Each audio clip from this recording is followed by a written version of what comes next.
Elena had always navigated her life in chapters of textbooks and tips, balancing ambition and survival with quiet determination. Her sole focus was getting through nursing school while preserving her integrity, a task that often felt overwhelming in a world that rarely paused for anyone. On a cold, silent night, fate intervened in the form of a wallet, sleek and finely crafted, filled with enough cash to completely change her circumstances. The wallet belonged to Victor Kim, a man whose influence stretched like shadows across the city, shaping unseen corners of power and fear. What Elena didn't realize as she reached for the diner's greasy phone was that she hadn't simply discovered a misplaced item. She had stepped unknowingly into a calculated, high-stakes test. Returning the wallet would be morally right, yet it also marked the first irreversible step into a realm dominated by a figure whose rewards were control and whose power was absolute. Every choice from this moment could protect her or pull her deeper into danger. At 22, Elena was a stabilizing force amid the chaos surrounding her. By night, she moved through the clatter of Isabella's diner, a neon-lit haven where grease mingled with hope, tending worn trays and collecting the occasional crumpled tip on syrup-laden pancakes. By day, she tackled the relentless demands of pre-med courses at City College, rehearsing anatomy diagrams and memorizing complex cases even as she carried plates heavier than her exhaustion allowed. She knew the value of every dollar, particularly the sticky, folded ones handed over with a shy smile or a brief, "thank you." Her natural hair formed a striking, voluminous halo that caught the dim diner light, drawing the gaze of anyone nearby. Her laughter was effortless, a rare warmth cutting through the city's pervasive cynicism. Beneath her charm, she carried an unwavering vision, a life where she could wear a stethoscope without simultaneously fretting over rent and textbooks, a life devoted to healing others while maintaining her dignity. That dream was her guiding star, yet the road was grueling, a march through low wages and maximum effort. At 1:45 a.m., the diner was quieting, neon signs buzzing softly against the dark streets outside. Sophia wiped down the counters, her mind already rehearsing the anatomy chart for her 8 a.m. lecture. Her feet ached against the chipped linoleum, a familiar dull protest from nights spent balancing plates and pages. Her gaze drifted to the last occupied booth, number 7, tucked discreetly in the back. There sat her final customer, a man whose presence seemed to bend the very atmosphere. Clad in a dark, impeccably tailored suit that looked almost out of place among the diner's worn tables and sticky floors, he exuded calculated control. Sharp features, dark hair swept back neatly, and eyes that missed nothing, he carried a weight that made the air itself feel heavier. He had ordered nothing but a club soda with a slice of lime, untouched, sipping it for half an hour with meticulous patience. Payment was cash, a crisp $100 bill, flat and pristine, offered silently, without a word. Every movement was deliberate, precise, leaving behind not chatter or crumbs, but a palpable stillness, a wake of quiet authority in the usual din of Isabella's. As Elena began clearing the table, wiping condensation from the cheap formica, her fingers brushed against something unexpected. Tucked deep between the seat cushion and the wall was a solid, smooth object. A wallet. But not just any wallet. It was a cardholder of rich Cordovan leather, glossy and deep burgundy, almost black, exuding subtle luxury. Heavy in her hand, its craftsmanship suggested durability and refinement, the type of item that only improved with time, contrasting sharply with the diner's worn furniture. A chill ran through her. The gravity of the object felt disproportionate to the casual, greasy surroundings. This wallet belonged to a world far removed from chipped mugs and lukewarm coffee. Sliding into the booth, Elena opened it just enough to glimpse the contents. Inside, there was no clutter of ordinary life, no grocery receipts, no scattered credit cards. The items were intentionally curated, almost ominously organized, hinting at the meticulous life of someone whose influence stretched far beyond the diner's neon glow. There were 2 thick stacks of crisp, sequential $100 bills, held securely by a high-end silver money clip engraved with a tiny, almost imperceptible pattern. Beside the money rested a single laminated ID card. The name read Victor Kim. The photo displayed the man who had just left, his expression unreadable, unervingly composed, and his dark eyes radiating a presence that felt almost tangible, like the kind of intensity that commands attention without effort. The address listed on the ID was in an exclusive gated community, one she had only seen in glossy magazine spreads, reserved for the city's elite, a world of powerful, secretive individuals who rarely set foot in humble diners like Isabella's. Alongside the ID was a single, heavy metal card, engraved with a Korean symbol that Sophia did not recognize. There was no bank logo, no corporate affiliation printed on it, suggesting membership in a clandestine, influential, and potentially dangerous organization. Every item inside screamed not just wealth, but authority, secrecy, and latent danger. The temptation struck sharply. $4,000. Sophia let the weight of that number settle on her thoughts. That sum could cover tuition for 2 semesters, buy all her books, and even fund a used car to escape the grueling late-night bus rides. In that instant, it felt like a fast track out of financial strain, a shortcut to her dreams, a bridge from exhaustion to opportunity. Yet Elena's upbringing reminded her that shortcuts through compromise came at a cost. Her grandmother, who had raised her in a cramped South Side apartment, had drilled one principle into her since childhood: there is no peace in stolen gain. "You sleep best when your conscience is clear," her grandmother's voice echoed firmly, louder than the whisper of temptation, stronger than the ache in her tired feet. That lesson was her shield, and it resonated now with full force. Elena snapped the wallet shut. It had to be returned. But returning it was not simple. The sheer weight of the cash, paired with the cold precision of its owner, hinted that this wasn't a mere lost wallet. It felt deliberate, a test, a carefully laid piece of bait. She couldn't trust anyone at the diner, not even her manager, a cynical man named Lenny, who might have considered keeping it for himself. Mailing it was out of the question. The contents were too sensitive. Sliding through a corner slot in the wallet, she found a minimalist, unmarked business card. No logo, no title, just a formal Korean name and a 10-digit phone number. Sophia's palm sweated as she walked behind the counter, the weight of both the wallet and the decision pressing against her. It was 2:15 a.m. She dialed the number on the greasy, worn diner phone. The line clicked immediately, and a male voice answered, gruff, sharp, demanding, entirely devoid of pleasantries. "Speak." "Hi," Elena said, her voice steadier than she felt, projecting the confidence of someone accustomed to handling delicate situations. "My name is Elena. I work at Isabella's diner. I believe one of your associates, a Mr. Victor Kim, left his wallet here." Silence followed. Heavy, suffocating silence that stretched for several seconds, as if the man on the other end was performing an instant mental assessment, gauging her voice and the diner's name with unnerving precision. It didn't feel like a pause. It felt like surveillance. "Hold," the voice commanded, clipped and cold. Moments later, a new voice filled the line. Deep, low, smooth, the unmistakable authority of Victor Kim himself. His refined Korean accent carried a cadence that demanded immediate attention, every word weighted with control. "This is Kim. You have my property, Miss Ramirez," he stated, firm and absolute, not a question, but a command wrapped in calm authority. "Yes, sir." "You left it in booth 7, Elena replied, keeping her tone neutral. "It contains your ID and some cash. I wanted to call so I could return it. I'm finishing my shift now." Victor Kim's response was chilling in its casual precision. "You could have kept it," he said, his voice emotionless, coldly calculating her position. "The contents are valuable. You work in a diner. I am aware of your situation, your need." Despite the casual dismissal of her struggles, Sophia kept her composure, steadying her tone, aware that any flicker of weakness could be scrutinized and exploited. Sophia held her ground, steadying her breath.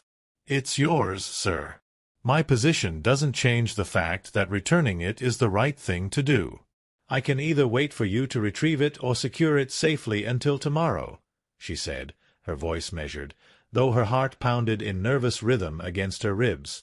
"You will secure nothing," the voice commanded, cutting through the line like a razor, each word laced with unmistakable authority. "You will remain exactly where you are.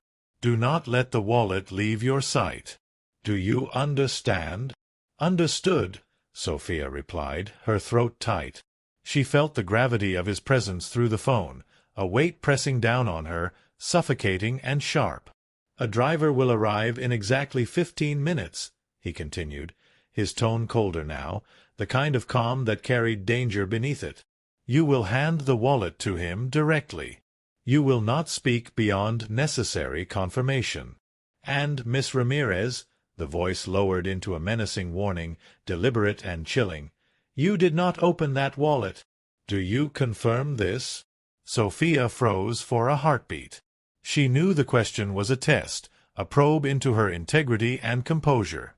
Every instinct screamed truth, yet she realized that honesty might trigger unpredictable consequences. She made a conscious, terrifying decision. "Understood, sir. It has remained closed and untouched since I found it." "Good. Your honesty, or lack thereof, will be evaluated." "Wait." The line disconnected with a sharp, final click. Elena set the phone down, her hand trembling. Honesty or lack thereof.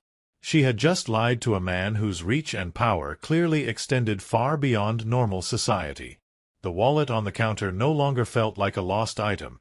It was a miniature ticking bomb, heavy with stakes she could barely comprehend. She finished securing the cash register and locked the front door before lowering herself onto a worn stool. The red and white checkered floor stretched under the dim streetlights, casting long, eerie shadows across the diner.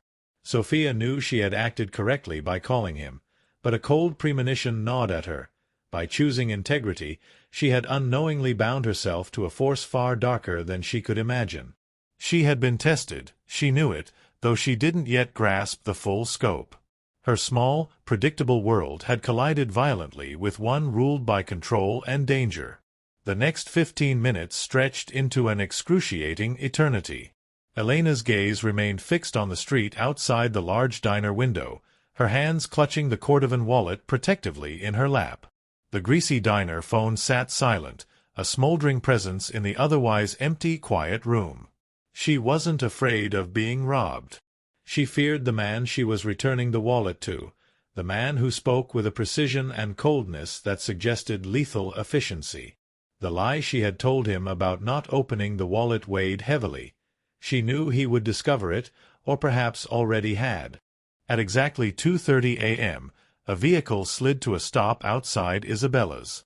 A massive, intimidating black GMC Yukon Denali idled silently. Its tinted windows hid the interior, and the sheer size of the SUV dwarfed the beat-up cars along the curb, absorbing the pale orange streetlight in a display of silent dominance. This was no ordinary ride. It was a proclamation of power. The passenger door opened, and a man stepped out. He was tall, broad-shouldered, and dressed in a simple yet expensive black turtleneck paired with a long leather coat that shimmered faintly under the streetlights.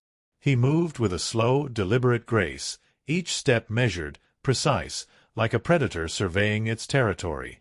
His face was unreadable, but the aura of controlled menace radiated in waves. He wasn't Victor Kim, but he carried the same chilling presence, the embodiment of danger that moved silently, efficiently, without hesitation. His dark, piercing eyes swept the street, the parked cars, and the diner with the practiced vigilance of a professional trained in protection and intimidation. He pushed open the diner door. The chime rang, brittle and intrusive against the stillness of the night. "Elena," he intoned, his voice flat, deep, and completely uninflected, like a machine delivering a single precise command. "Yes," she replied, springing quickly from the stool, her body tense, every nerve on edge as the next chapter of this dangerous encounter unfolded. She slid the burgundy Cordovan wallet across the counter, letting it come to rest near the massive gloved hand of the man standing before her. "Here it is," she said softly. The man didn't reach for it right away. Like the voice on the phone earlier, He subjected her to a meticulous, instantaneous assessment. His gaze moved rapidly, scanning her exhausted eyes, the worn but clean uniform, the subtle rigidity in her posture, the faint tremor of controlled fear. Every detail was being analyzed, each micro-expression catalogued for honesty or deceit, any hint that she had tampered with the wallet or might attempt to mislead him. The intensity of his scrutiny sent a shiver across her skin. Finally, he extended his thick fingers and lifted the wallet with deliberate precision. He didn't inspect the contents, only tapped the leather twice, confirming its weight and density, a silent gesture that implied intimate familiarity with its original condition. With that, he slid it smoothly into an inner pocket of his long coat. "Mr. Takahashi appreciates your punctuality," he said, his eyes never leaving hers. He then retrieved a thick, pristine manila envelope from another pocket and placed it on the counter where the wallet had been. "I don't need this," she blurted, raising her hands instinctively, a reflexive act of refusal. "The contents are of no concern to me," he replied, his voice firm, authoritative, carrying a sharp edge that allowed no room for negotiation. "Except for the exchange itself. That completes the transaction." He inclined his head briefly in a formal, emotionless nod and turned, exiting the diner with the same silent, measured efficiency as before. Within moments, the black SUV roared to life, sliding away into the shadows of the night. She stared at the empty street for several long seconds before slowly lifting the envelope. It felt unusually heavy, weighted not by papers, but by crisp, freshly printed bills. She peeked inside to find $5,000 stacked in neat, sequential bundles, an amount that eclipsed what she could earn in 3 months of relentless, exhausting work. The money alone made her inhale sharply, her pulse quickening at the scale of the windfall. Yet a folded note on thick cream-colored cardstock captured her attention more than the cash.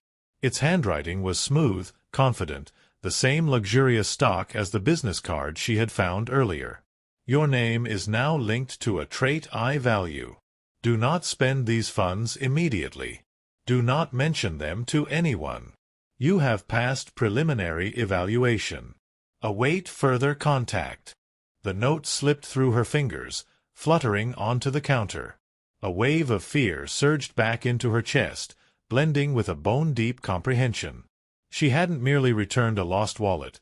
She had been observed, assessed, and logged in a system of power far beyond anything she had encountered. Mr. Takahashi was no ordinary businessman. He was a shadow enforcer, a calculating figure who ran silent vetting tests on ordinary people, and she had just been his subject. The money wasn't a reward, it was a tether. The following 2 weeks were a relentless ordeal of tension. Every step outside felt observed. Every glance over her shoulder carried the weight of imagined scrutiny. She abandoned her late-night bus route, taking winding detours home, always alert. She confided in no one, hiding the $5,000 in a small metal box, concealed within a false bottom of an old jewelry case. The money burned with a dangerous allure, tangible proof of a secret she could not share.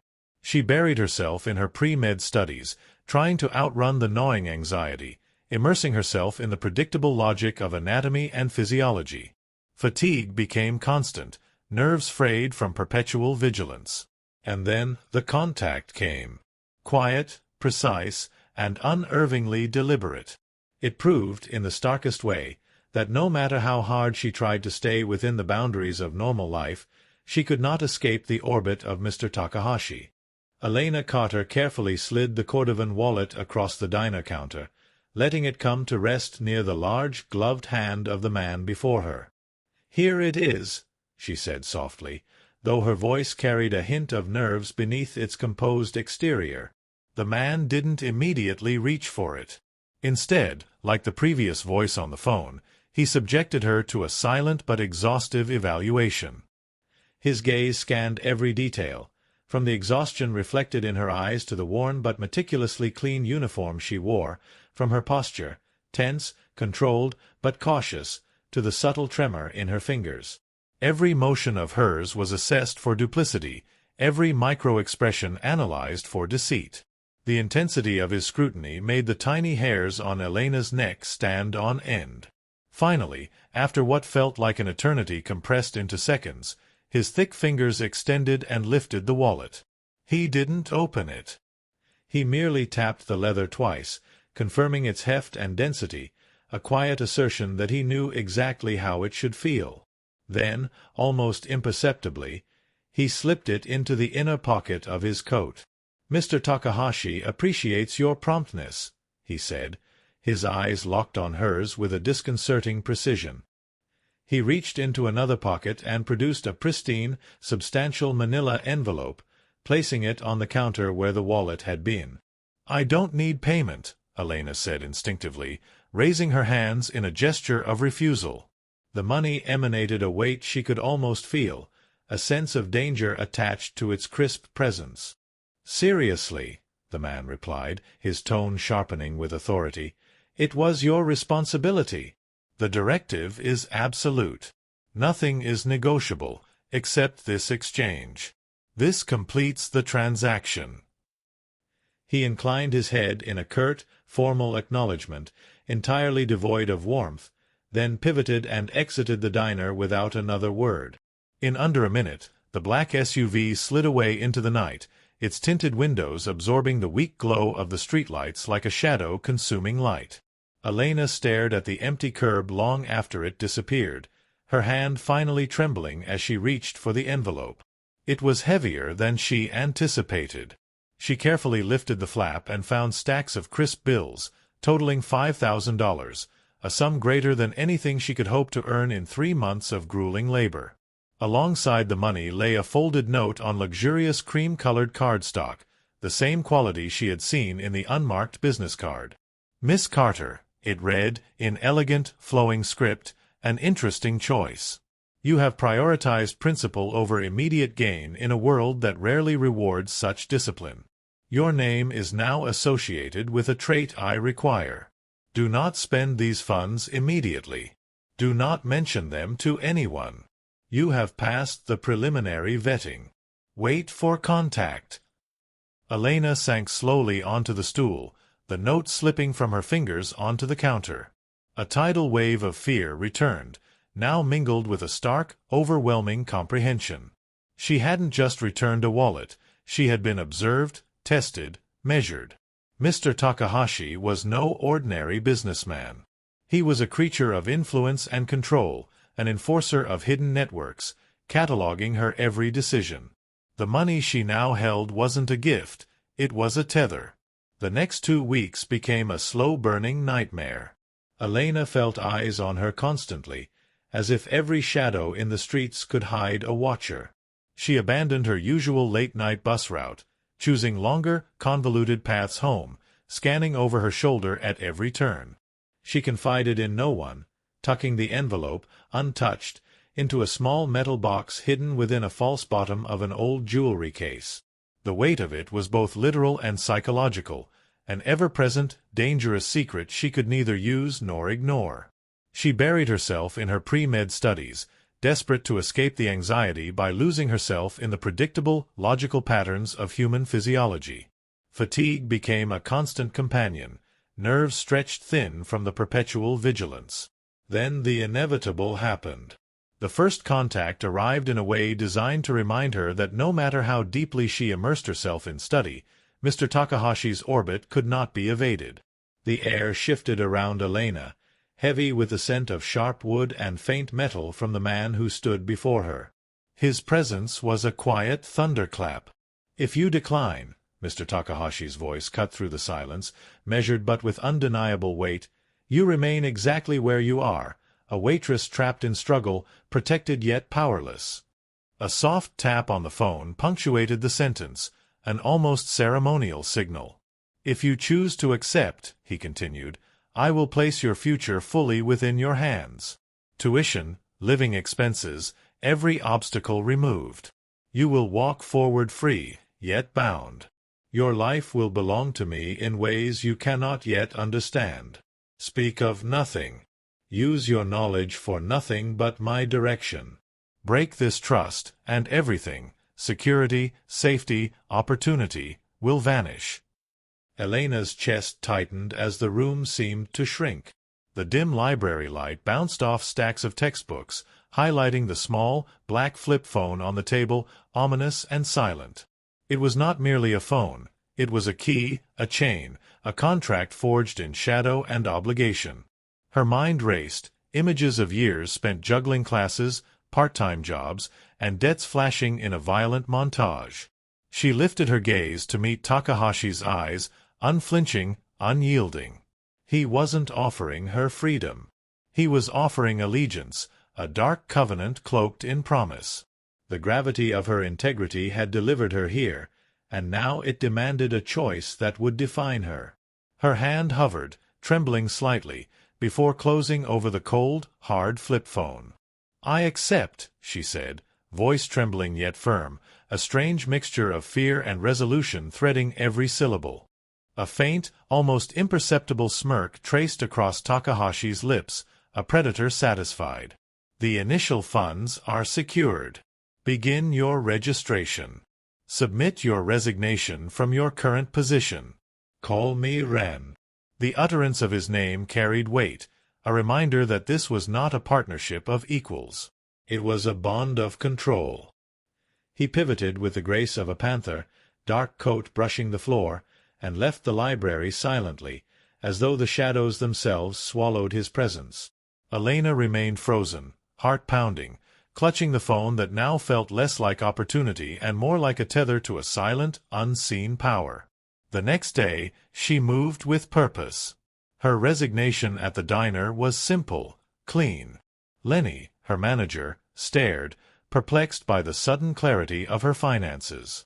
"Scholarship," she said calmly, the word falling like a final decree. No further questions, no doubt. Her composure silenced curiosity. Walking away from the greasy, familiar space, she felt a fleeting sense of liberation, but it was immediately tempered by the invisible weight of her new obligations. Takahashi's funds were waiting, secure. She accessed them, paying her tuition in full for the upcoming semesters, ordering high-quality textbooks, moving into a small, well-maintained apartment closer to campus, a life meticulously recalibrated. She threw herself into her studies, hoping to convince herself the encounter had been an anomaly, an act of shadowed generosity with no strings attached. But every night, the black flip phone sat on her nightstand like a dormant beast, a silent reminder that her autonomy now came with a cost. She never powered it down, never revealed the number, and constantly monitored its battery, as though the device could sense her wavering attention. Weeks blurred into months, filled with late-night study sessions, sleepless dedication, and an underlying current of anxiety. The initial terror of Takahashi's presence softened into a chronic vigilance, a constant awareness that she was no longer solely her own master. Even in moments of triumph, of mastering a complex diagram or acing a test, a subtle tension coiled beneath her ribs. The presence of Ren's power, though unseen, was unrelenting. She had stepped into a new reality. Success, fully funded and within reach, yet shadowed by a control she could neither see nor escape.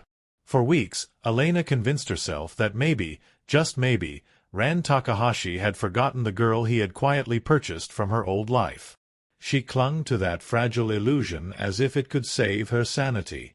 Her days were filled with lectures and late-night study sessions, the relentless rhythm of exams and caffeine masking the low hum of dread that lived somewhere deep in her chest. It was during one of those sleepless nights, surrounded by open books and the dim buzz of her desk lamp, that her world shifted again. The sharp, alien ringtone shattered the silence, cold, metallic, and unmistakable. Her body froze before her mind could even register what it meant. The black flip phone glowed on her nightstand like an omen brought to life. 3:45 a.m.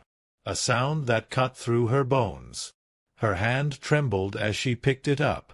The caller ID was nothing but a string of unfamiliar digits, yet she knew instantly who it was. She didn't hesitate. "Yes." "Good morning, Elena," came Ran Takahashi's voice, different this time, taut and heavy with restrained panic. "A car will arrive in 8 minutes. Wear your scrubs. Bring nothing else. You will speak to no one." The patient is critical. Do not fail me.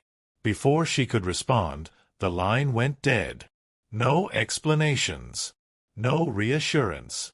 Just command and consequence. Elena's training and terror collided.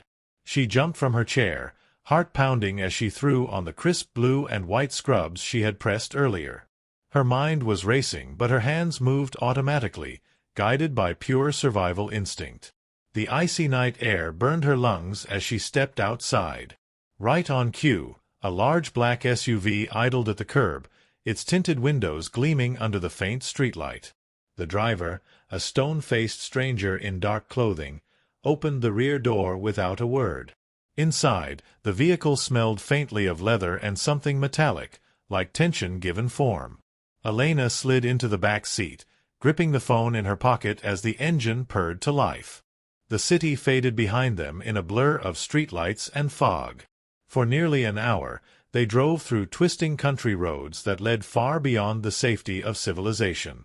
The only sounds were the low hum of the tires and her own shallow breathing. Finally, the SUV descended into a hidden underground entrance beneath a sprawling mansion, a fortress of wealth and secrecy guarded by layers of cameras and silence. Inside, marble floors gleamed under sterile light. Every hallway seemed to hum with quiet power. The driver led her to a secluded wing that looked less like a home and more like a private medical facility, complete with surgical lighting, stainless steel instruments, and an operating table prepared for an emergency. Ren was there. Gone was the polished elegance of his tailored coats.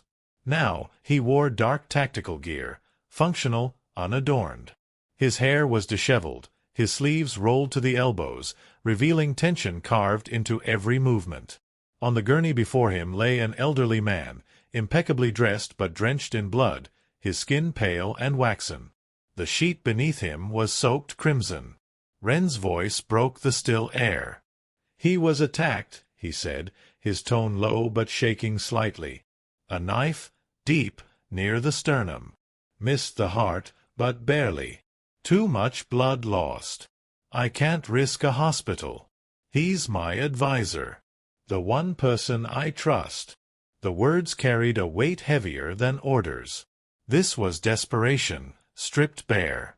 Elena's fear dissolved beneath instinct. Her medical discipline took control, every thought narrowing into precision.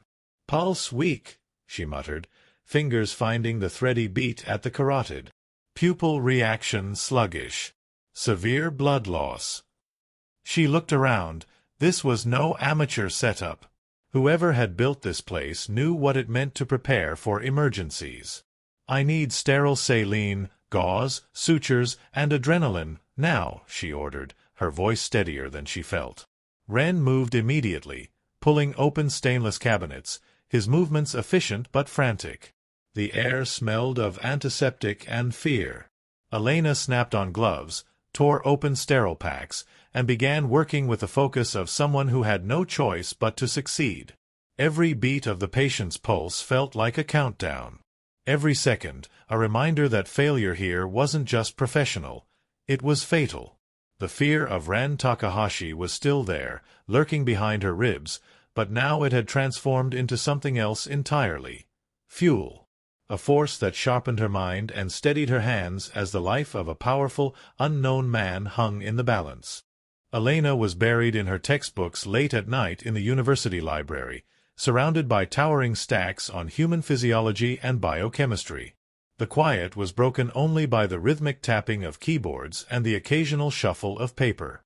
She was so engrossed in tracing the intricate cycles of cellular respiration that she failed to notice the subtle shift in the room's energy, a sudden, chilling presence that prickled her skin before she even saw him.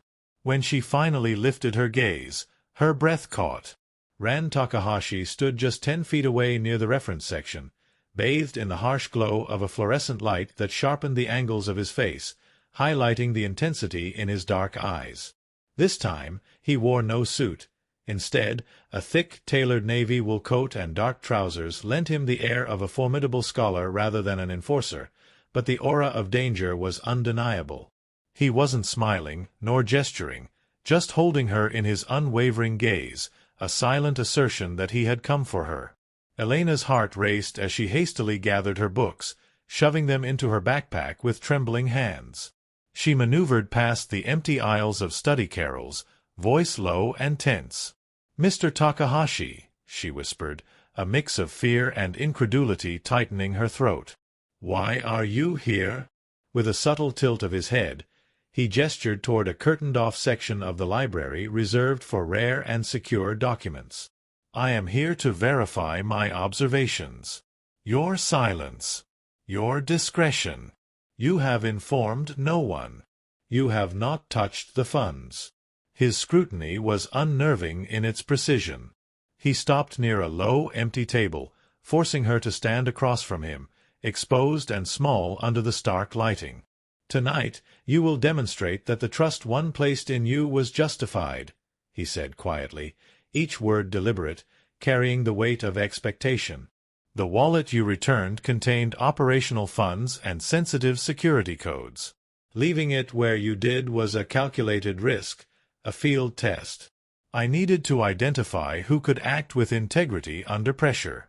You, Elena, passed, not from greed, but through principle." Ren reached into the inner pocket of his coat, deliberately slow, and extracted a compact, specialized flip phone. It wasn't a modern smartphone, but a dense, secure device built for encrypted communication. He slid it across the table toward her.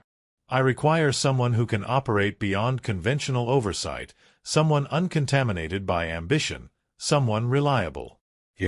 Your ambition to become a physician will be fully funded. Tuition, residency, living expenses, debt erased.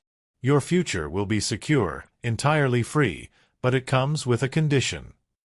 Elena stared at the device, heart pounding as she realized the enormity of what was being offered. Her dream, once distant and tentative, now lay directly in her grasp, but entwined with a bond she could neither see nor undo. "What is the condition, Mr. Takahashi?" she asked, steadying her voice, forcing clarity through rising panic. His eyes narrowed ever so slightly, a flicker of approval in their depths. "Absolute loyalty. Complete secrecy. You will serve as my medical asset. Certain associates, high-ranking and sensitive, require confidential treatment. You will be where I send you, seeing and doing only what is required. No questions. No disclosures. Your professionalism must be without flaw. Curiosity is not permitted." The faint scent of his expensive cologne, earthy and sharp, filled the space, a subtle reminder of the control he exerted. "Refuse," he continued, voice low and commanding, "and you remain a student, burdened but safe.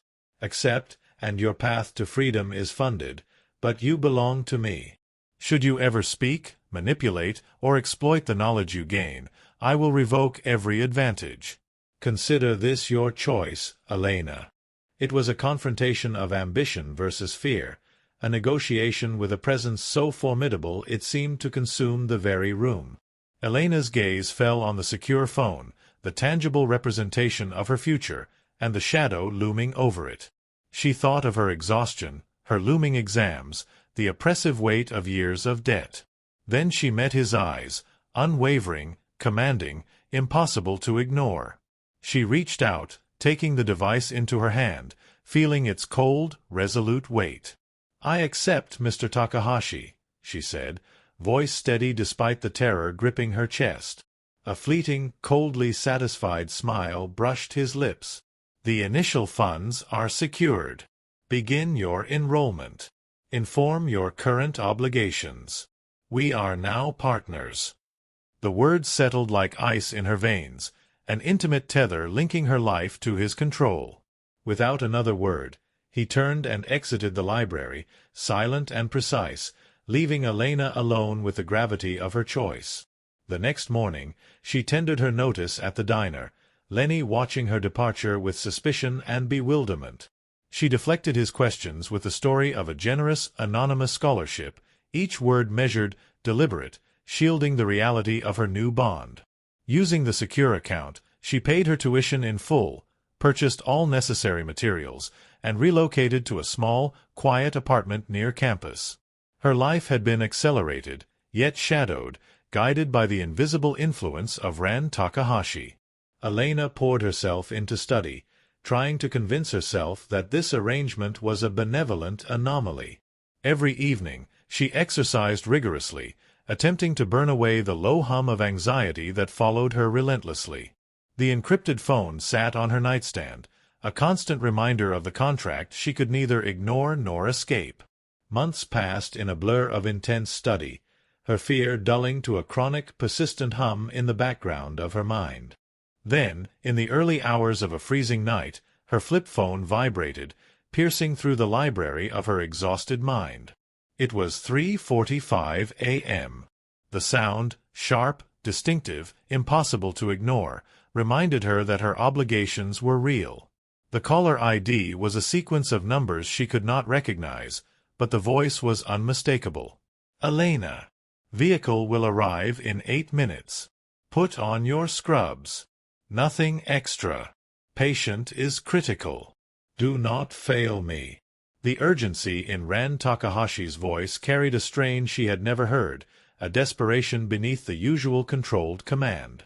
Within minutes, a massive black GMC Yukon Denali appeared silently outside, its presence an unspoken warning.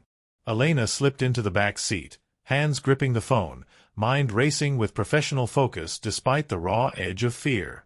The drive wound through dark, deserted roads until the vehicle arrived at a secluded mansion, fortified with high walls and cameras.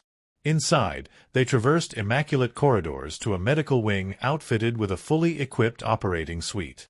Ran was there, dressed in tactical black, his face pale with exertion, eyes sharp with concern.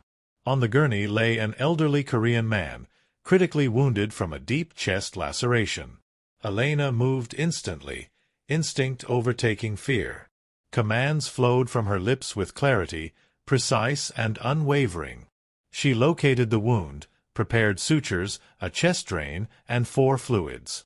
Ran assisted silently, holding tools, monitoring vitals, and following her instructions with near-military precision.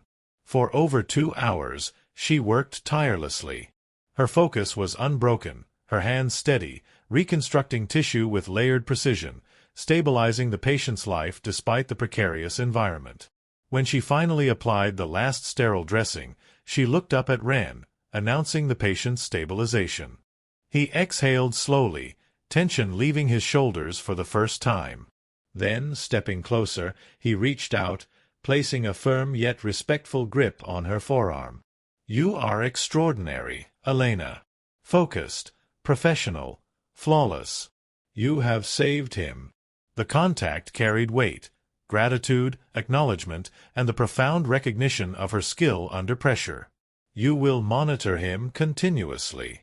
Your academic responsibilities are secured. Remain on site.